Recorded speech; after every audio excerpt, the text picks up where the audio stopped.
The chime of our bell beckons us into sacred time. Welcome to the First Unitarian Universalist Church of Houston, where we widen love's circle by honoring the inherent worth and dignity of all. We extend a heartfelt and inclusive welcome to everyone who wishes to join us today in meaningful worship and in service to the world. Buenos días y bienvenidos a esta comunidad donde ampliamos el círculo del amor, honorando el valor y la dignidad inherentes de todos. We greet everyone joining us this morning, and for those of you who are watching our live stream, we hope that you'll fill out one of our online attendance forms and also refer to our online order of service, where you'll see many announcements about the ongoing life of our community. We invite those of you here in person to take some time after the service to greet one another so that you might get to know each other and perhaps even make a new friend. And now please join Bob Miller and the choir for our opening hymn. Our opening hymn is "Oh, When the Saints Go Marching In." The lyrics will be projected on the screen. Please rise in body and or spirit and join the choir.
These are the times that try our souls.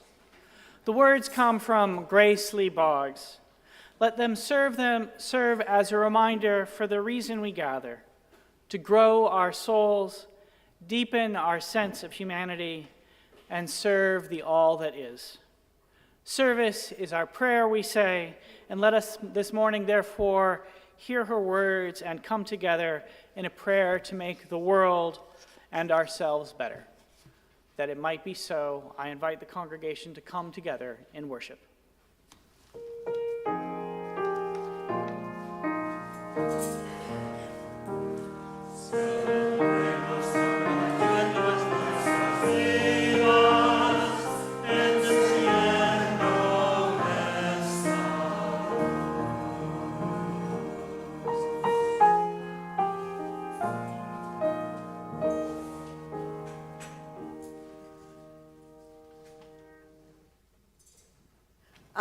I now invite you all as a congregation to recite with me our covenant. Love is the spirit of our congregation. Service is our word. To dwell together in peace, to seek love, to encourage one another. Thus do we covenant.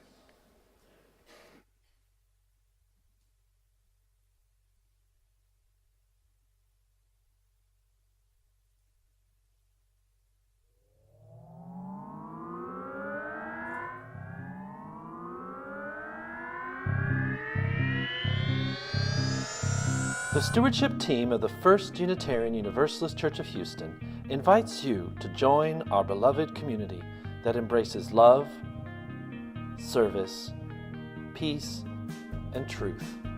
Our commitment to diversity, equity, anti-racism, social justice, and spiritual growth creates a space where we are all valued and respected. We encourage members to share their time, talents, and treasure to support one another and the community.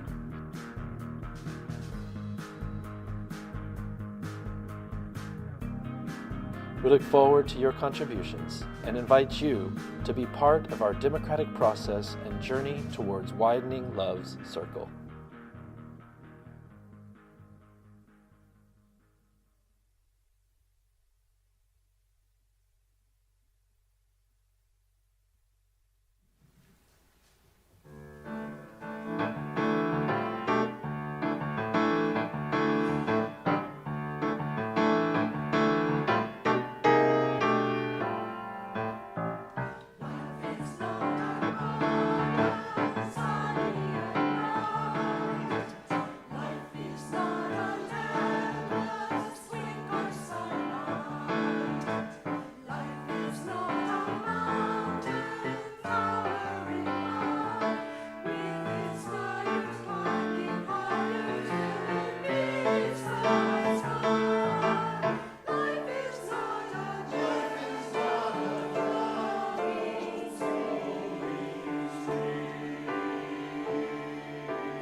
Good morning. Hi, we invite children to stay in the pews with their family this morning. We're going to watch a fun video, and it's about someone we've been studying and we've been thinking about this month, Grace Lee Boggs. Made by a teacher and her elementary children. This video is about Grace Lee Boggs. Before we start, I want to point out that there are a couple of details that aren't quite right. First, they say that interracial marriage wasn't legal in Michigan at that time when Grace married her husband. But in fact, in Michigan, interracial marriage was legal back in 1883. Go Michigan. But the kids were right that interracial marriage wasn't legal everywhere, like especially in the South down here where we live, until much later. The states made their laws, and not all states were the same. Another thing is that in the video, it says that Grace Lee Boggs started her program called Detroit Summer when she was in her 90s. Actually, she started her program in the 1990s when she was in her late 70s, which is already pretty awesome. And her program paired youth with young adults with nonprofits to engage in community service, particularly urban agriculture projects. And they were very successful in engaging people and helping the local community. A lovely aside is that Boggs ran the Detroit Summer Project out of the First Unitarian Universalist Church of Detroit. Yay, UUs. And one more cool thing is our own Reverend Colin met Grace Lee Boggs several times. He is from Michigan. So you can ask him questions about her if you want to later. Now let's watch the video.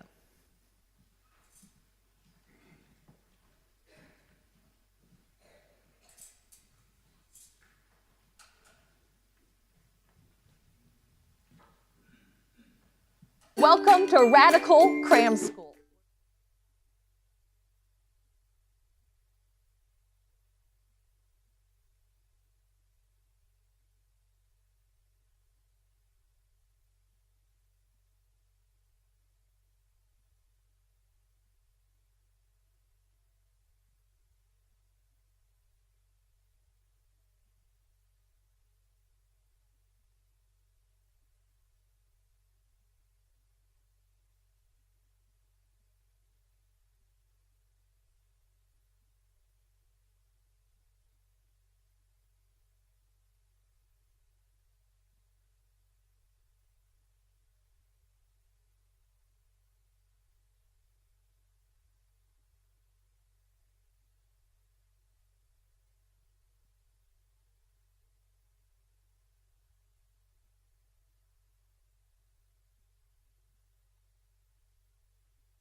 Enter with me into the space that some call prayer and others name meditation. Open yourself to the wonders and mysteries of the world. Open yourself to compassion and empathy. Take one breath. Take another. Center yourself. Spirit of life, known by many names, God, Allah, the divine by some, understood by others as the highest aspiration within the human heart. Love, the force that drives life forward. We invoke you this morning, this Sunday before May Day, the workers' holiday, and ask that you remind us in this hour, in this service, of the simple truth that all labor has dignity, that it is the common work of brain united with muscle, hand unified with hoe, of people cooperating in factories, farms, fields, in workshops, at schools, in laboratories, that makes life possible. Let us be grateful today for all who work in the world. And as we offer up that gratitude, let us remember that there exists within each of us the possibility of seeding a better world. This week we mark the 30th anniversary of the end of apartheid. This week we witness occupations and protests at universities across the country. This week we mourn the war dead. This week we pray for peace. This week we note the degradation of the climate. This week we see too many people who try to dehumanize others. This week we remember that May Day has always been a holiday celebrating the possibility of a better world. More humane workplaces, more compassionate neighbors, more livable cities, greater harmony between communities. This Sunday, O Spirit, moving through each but in part of all, we ask you to inspire us each to offer something of the prayer of service and do what we can to bind up the broken, heal the rendered, bring peace to the cottages and to the cities, and in doing so, discover that the work of justice points a way to growing our souls. That it might be so, I invite the congregation to say, Amen. We pause now to lift up that which sits heavy and light in our community. Thomas Haney remains hospitalized, and we wish him a speedy recovery. We also offer up a prayer for all the people in the Midwest, particularly Oklahoma and Nebraska, whose lives and homes have been destroyed from storms, winds, and tornadoes. We offer them all healing prayers and turn now to a practice inspired by African, indigenous, and pagan traditions. We say aloud or bring to mind those we wish to have held in the loving embrace of this community.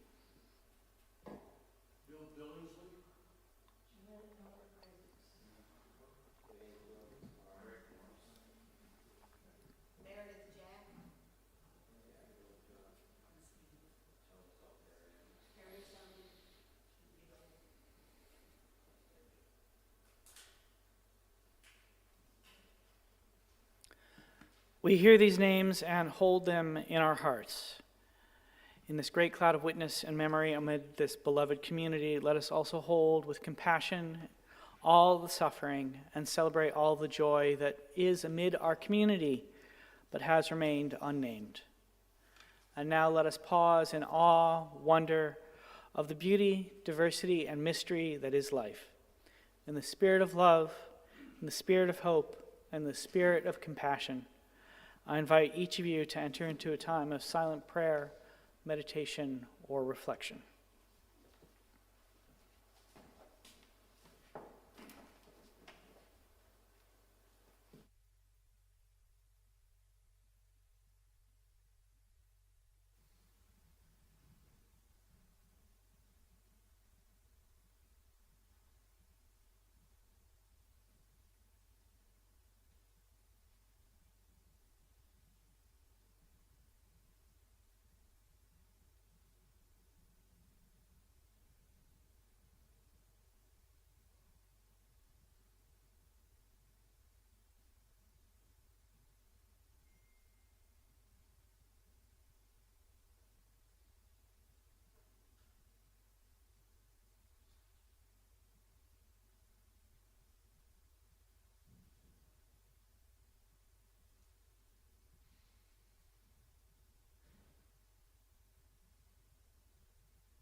Each week, our morning offering is shared with an organization that shares our Unitarian Universalist values and through which we may live out our principles in the world. This week, we are again donating to fund Tending Soil, the leadership training initiative of the UU The Vote. We need every eligible voter to cast their ballot this fall. Your donation will help fund the efforts to help make sure that happens. This morning, we welcome Adam Dyer, who will give us more information about UU The Vote and Tending Soil. Hi, everybody. I'm Adam Dyer. Many of you know and have participated in the Unitarian Universalist program, UU The Vote. UU The Vote's parent group, Side with Love, has created a program to help us be even more effective in our social justice work. That's Tending Soil. 5 congregants, with the help of the Justice Coordinating Council, are participating and learning for the next 6 months and will be supporting First UU's work to protect democracy and support voting. The UUA and Side with Love have asked each congressional team to contribute to help defray the costs of developing and running the program. Our shared offering is an opportunity to support Side with Love, UU The Vote, and each other in our social justice work. There's a lot of just raw potential in this congregation, like a boulder on the top of a hill, and I think we just need to get it rolling. That's all. That's all I got. So, support. Short but sweet. Okay. Those in the sanctuary will find the instructions for text giving in the order of service next to the name of the shared offering recipient. And those watching the live stream will see the instructions on your screen. Our regular Sunday morning offering collection invites us to weave a tapestry of love and action. We ask you to give generously. An offering will now be gratefully received.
Please join with me in saying the words to dedicate our offering found in your order of service. To the work of this church, which is weaving a tapestry of love and action, we dedicate our lives, and these are our offerings.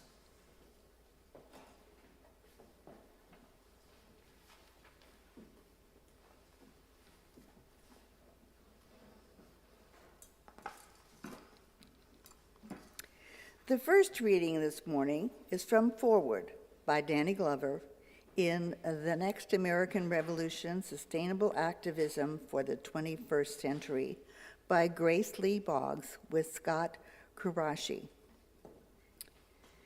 It is phenomenal to think about what we can learn from Grace's life. Imagine being born 2 years before the Bolshevik Revolution and still here after its demise. Imagine being engaged with all of those men and women who were going through the extraordinary process of making their history, being the architects of the history of that moment. Imagine participating in discussions with many of the great thinkers my generation studied in the 1960s. Kwame Nkrumah, C.L.R. James, George Padmore. Imagine the dialogue and the course of action and the dynamics of that course of action occurring all throughout her life through movements, not just plain theory, but movements. Imagine her among the titans of struggle, not just sitting around in some isolated place talking about what we should be doing, but doing it herself. That is Grace Boggs' life. As Paul Robeson once said, each generation makes its own history, and each generation is judged and defined by the history it makes. Grace has continued to make history as she nurtured new ideas in Detroit and raised new possibilities of reuniting the efforts of all of us into a new movement. We must start with the question I heard Grace pose at a meeting I attended. Why? What does it mean to be a human being in the 21st century? What does it mean to develop a life-affirming relationships that we are destined to have and that we must have not only for our own survival as a human species, but also for the survival of the planet itself? Thus ends the first reading.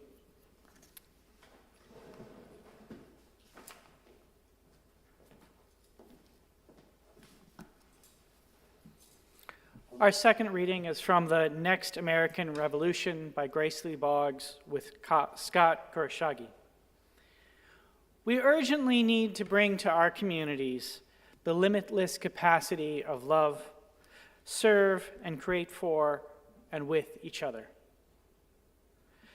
We urgently need to bring the neighbor back into the hoods, not only in our inner cities, but in our suburbs, our gated communities, on Main Street and Wall Street, and on Ivy League campuses. We are in the process that is nothing short of reinventing revolution. For much of the 20th century, the theory and the practice of revolution has been dominated by overarching ideologies, purist paradigms, and absolute views of a static paradise. Arguments over which class, race, or gender was the main revolutionary social force, and binary oppositions between right and left. Big victories have been prioritized over small collaborative actions that build communities and neighborhoods. The end has been valued over the means. We rarely stop to wonder how much this view of revolution reflected the capitalist culture that was dehumanizing us. Now, in the light of our historical experiences, we are beginning to understand that the world is always being made and never finished, that activism can be the journey rather than the arrival. The struggle doesn't always have to be confrontational, but can take the form of reaching out to find common ground with the many others in our society who are also seeking ways out from alienation, isolation, privatization, and dehumanization by corporate globalization. Here ends the second reading.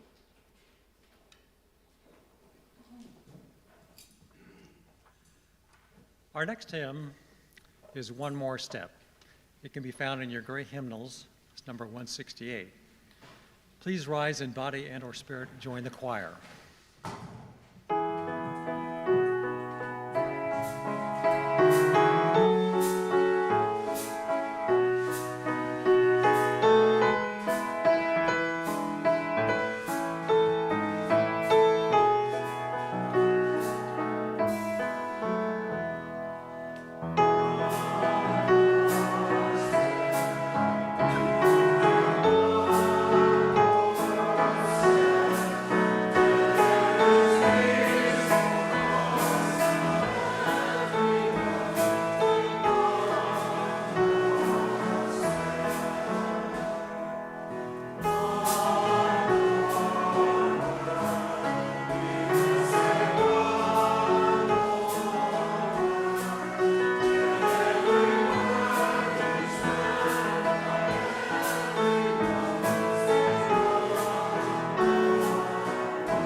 One of the pleasures of our Lives of the Spirit series has been having the opportunity to hear from some of you who've had personal relationships or met with some of the great spiritual activists of the 20th century. In the last months, a few of you have shared with me about the times that you met the Reverend Dr. Martin Luther King Jr., what it was like when Thich Nhat Hanh came to First Unitarian Universalist, or your encounters with Dorothy Day and Fannie Lou Hamer. Listening to your stories has been a real education, and I'm blessed to serve a religious community where some of you have literally found yourselves amongst the saints. For if there are such people, surely King, Hanh, Day, Hamer, and Hanh count amongst their number. Life is just a chance to grow a soul, I've said throughout our series. The words are attributed to the Unitarian minister A. Powell Davies, one of our tradition's great spiritual activists. And the sentiment is shared by the subject of this month's Lives of the Spirit programming. The Chinese-American philosopher, community organizer, and godmother of the urban agriculture movement, Grace Lee Boggs, wrote, "These are the times that try our souls. Each of us needs to undergo a tremendous philosophical and spiritual transformation. Deeply aware of the intertwined crises of the climate catastrophe, rising white supremacy, and the global assault on democracy, Boggs, at the end of her nearly 8 decades of organizing, came to realize that successful movements for social justice were ones which grow our souls.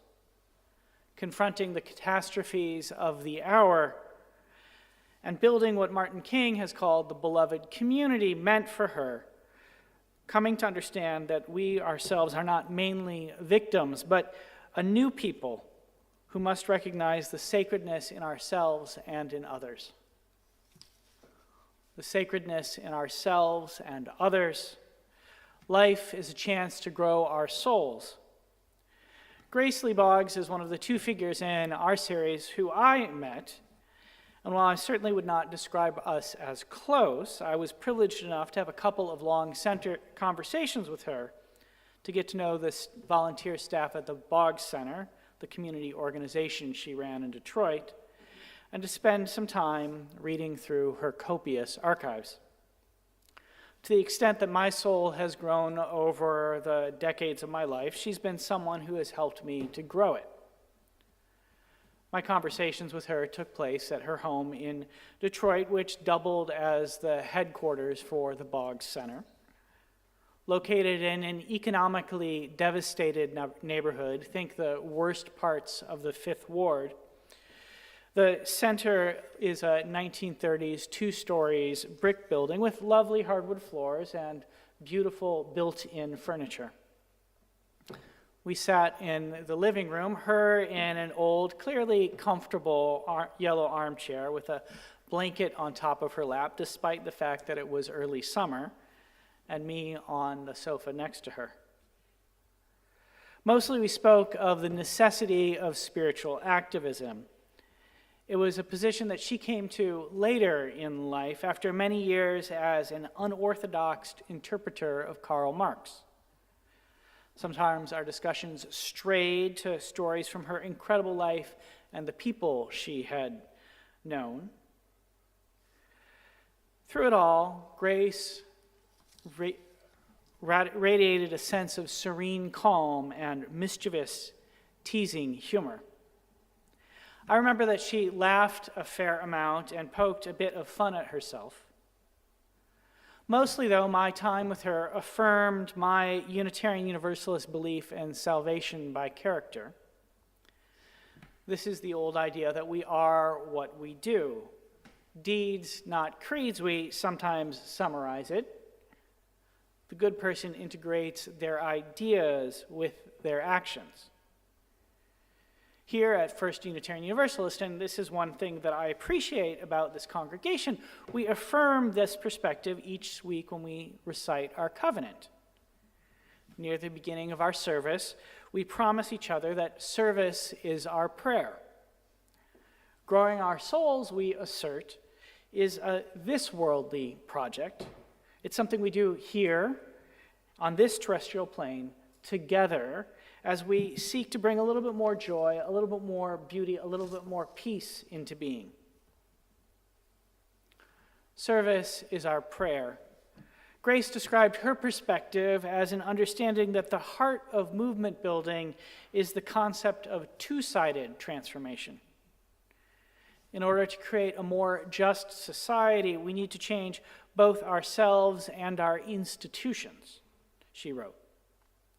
Her more than 30 years as a community organizer taught her that it was not just enough to seek personal enlightenment, nor was changing the structures of society, of institutional power, sufficient. Real change only happened when they were combined together. Taken on their own, she recognized, can unleash significant harm. Seek only personal transformation, and you risk falling into spiritual narcissism.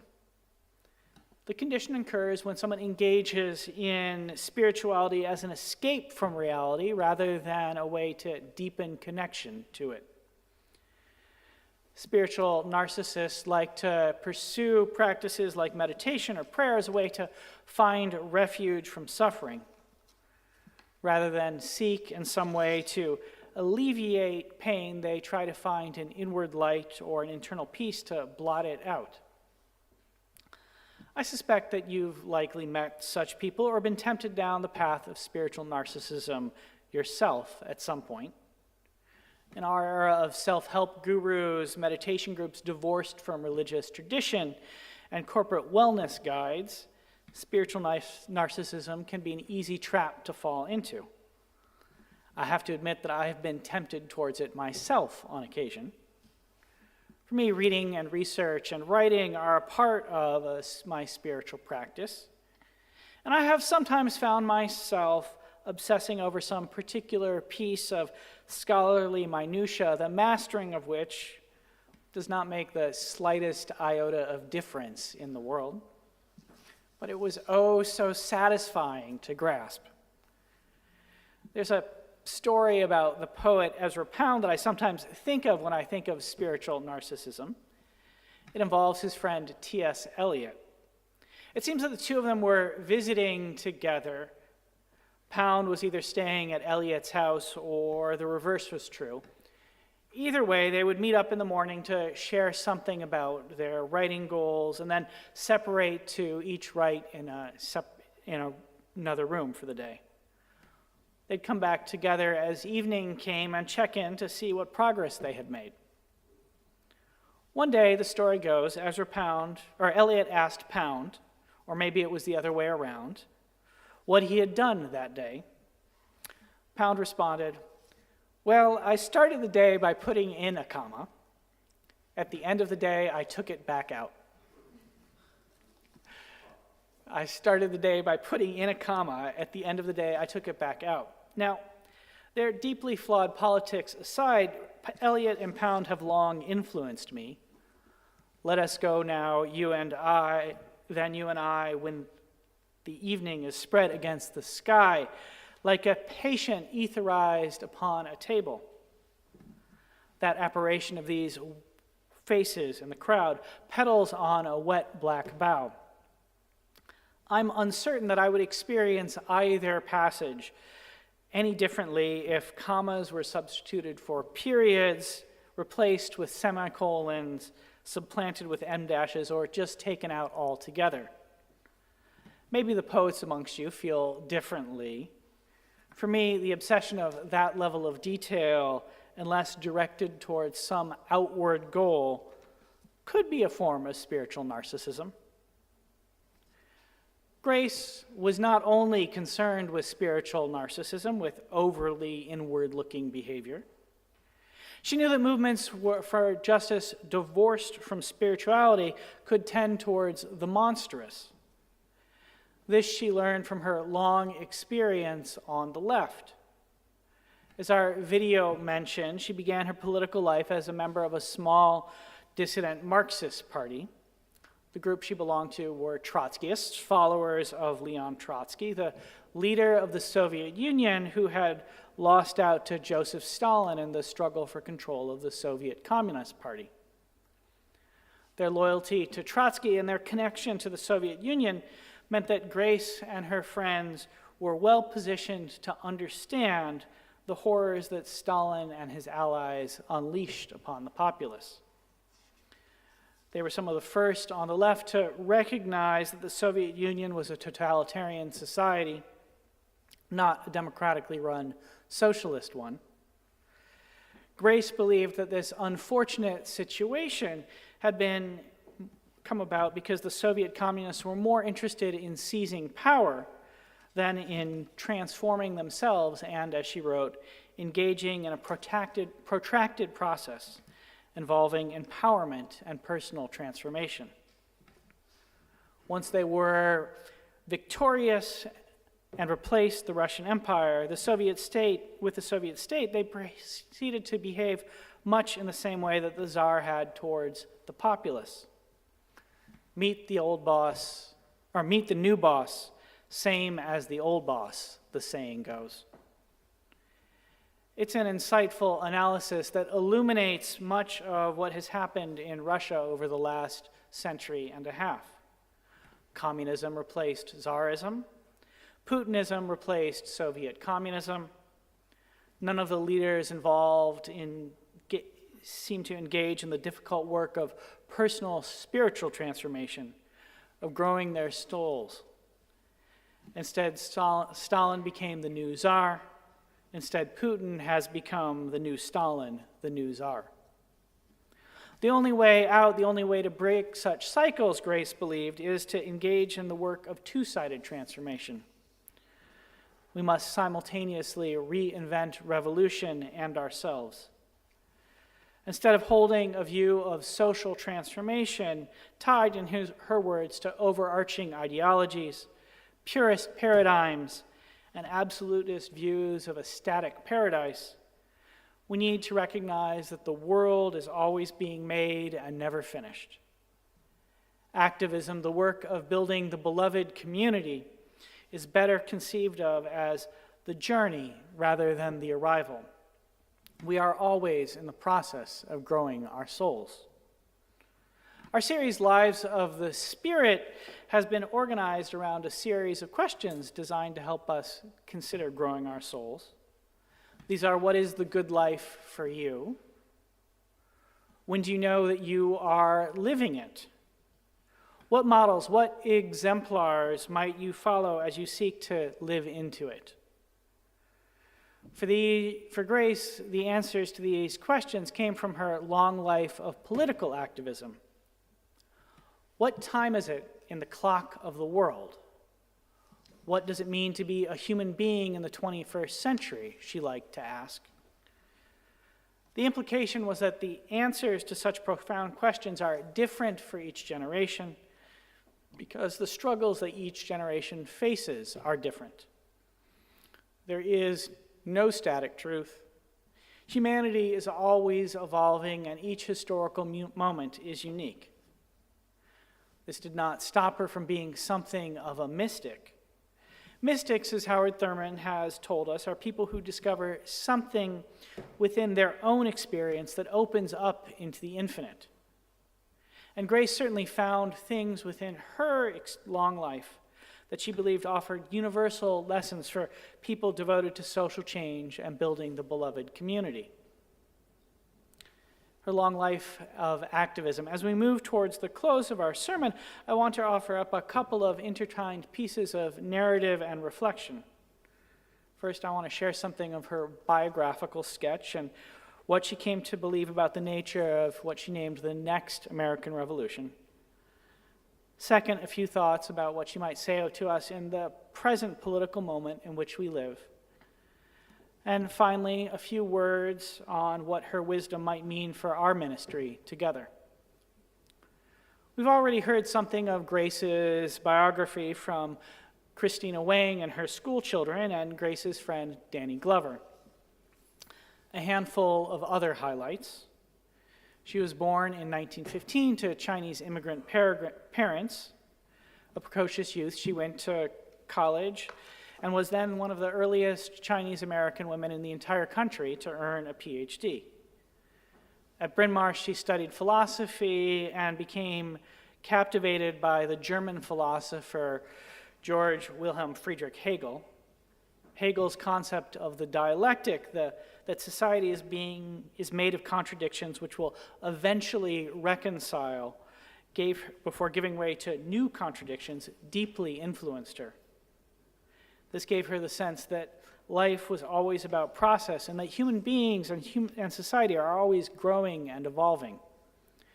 There is, in her view, no ultimate moment of arrival. Everything, each person is forever a work in progress.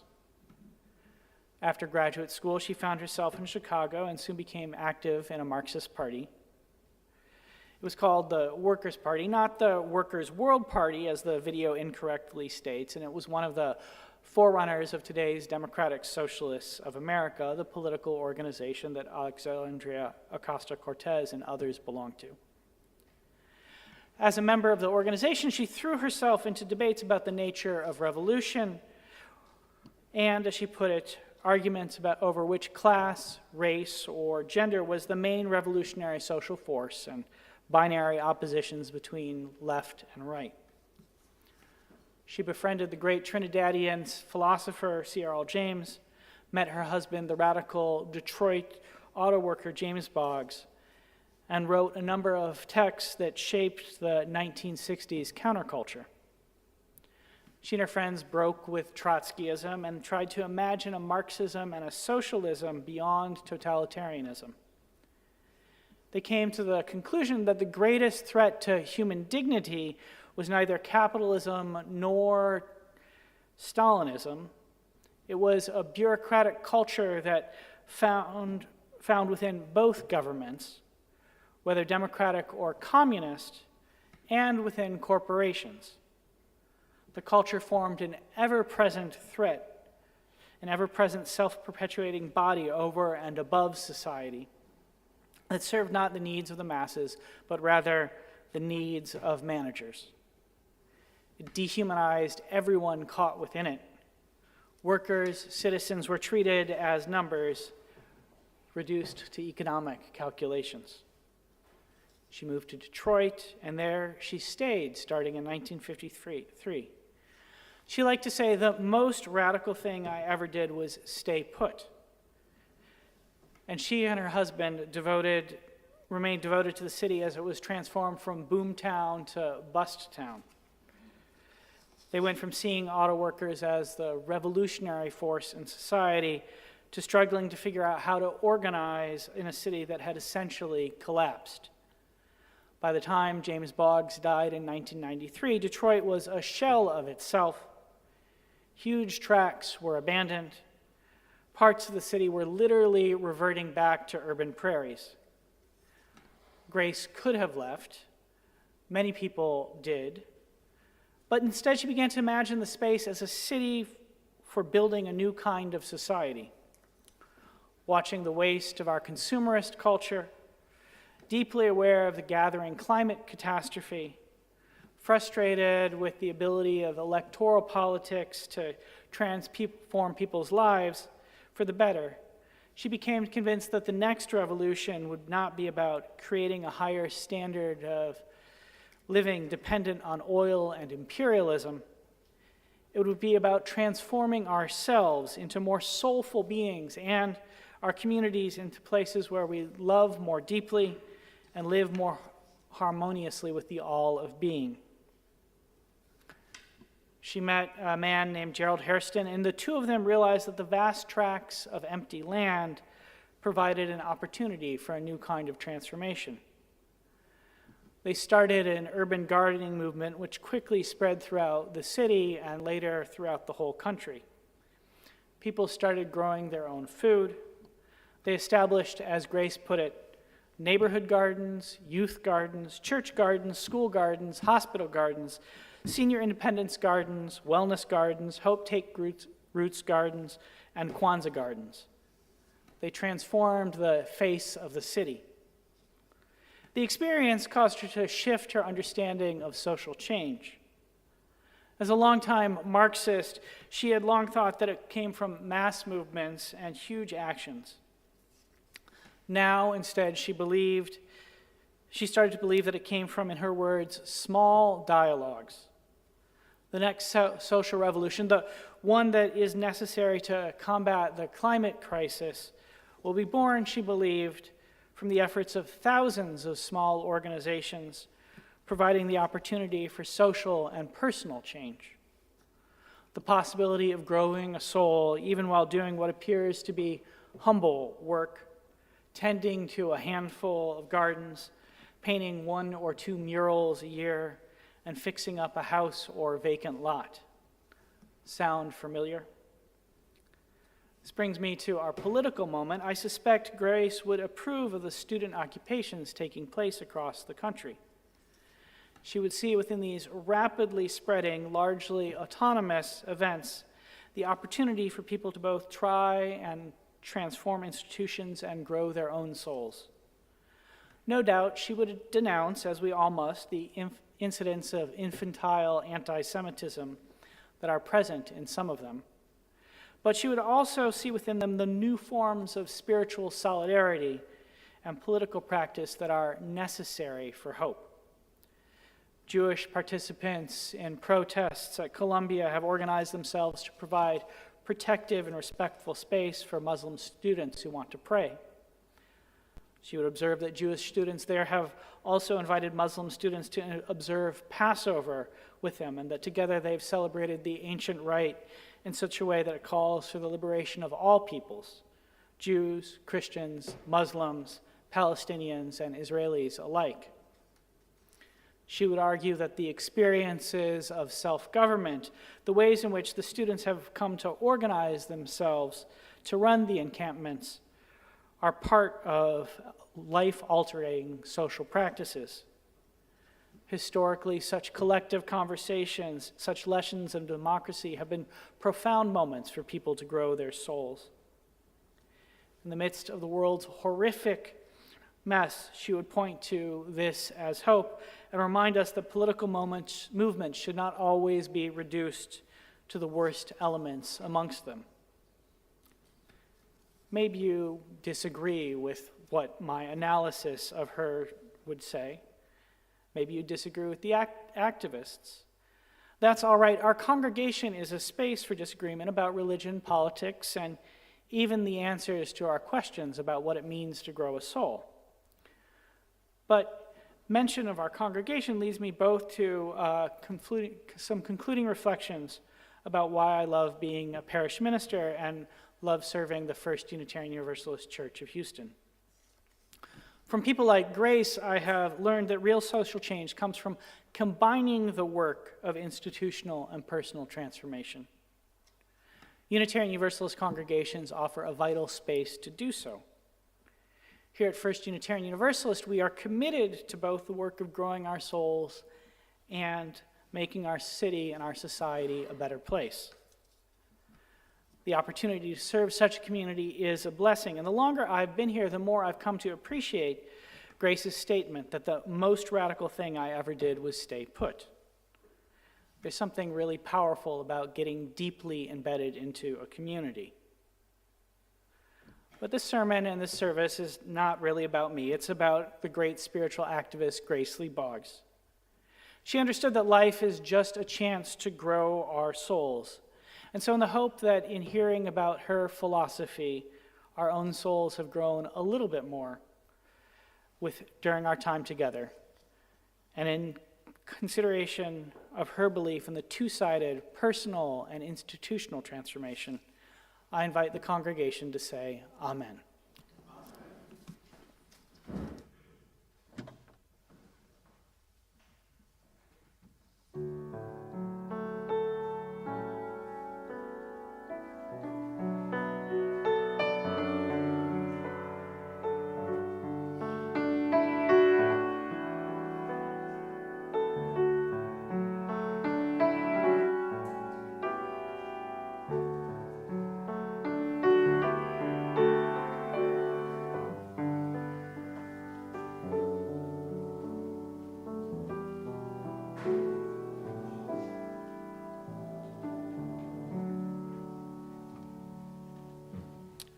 Our closing hymn is De Colores.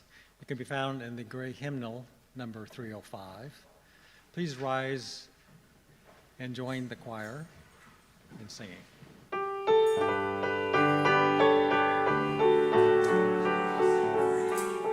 This is Spanish, English, Spanish. Thank you.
Please join me in extinguishing the chalice by using the words in your order of service. We extinguish this flame, but not the light of truth, the warmth of commitment, or fire of commitment. These we carry in our hearts until we are together again.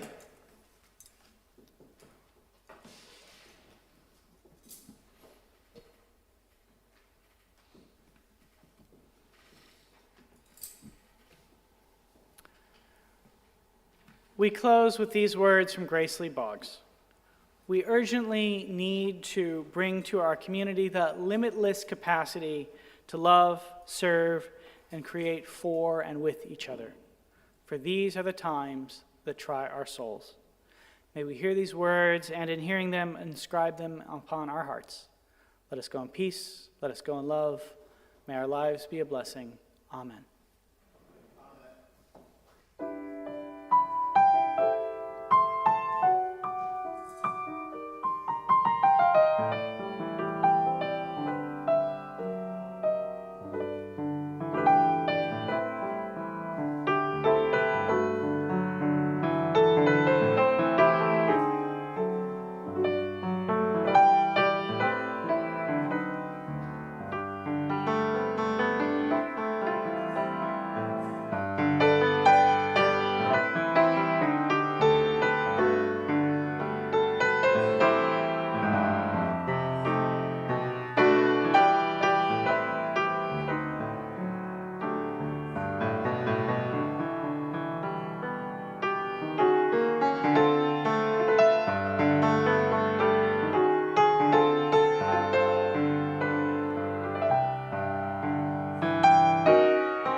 Thank you for joining us. We want to know who you are and would love to connect with you.